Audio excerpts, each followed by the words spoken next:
Benvenuti a una nuova puntata per imparare la lingua sarda. In questa puntata noi ci ribelliamo a imparare un po' della sesta sarda. Non ne possiamo chiedere manco perché la Sardegna è una terra di esta e di tradizione semeda.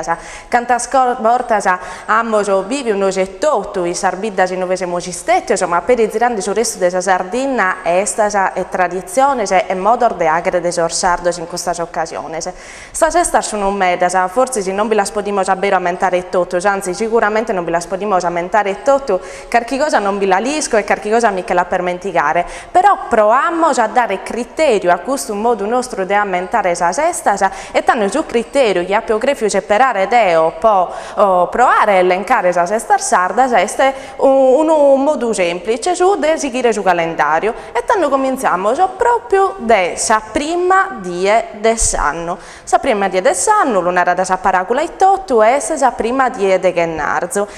Questa esta in Sardegna non tiene de medas tradizione e medas cose particolari che si può nagare in questa occasione. Namos che cada vita tende un modo suo di poter aumentare in qualche maniera questa esta, però poi su più abbiamo chiesto una prosecuzione, una continuazione di ciò che succede in questa esta di Pasqua e Natale.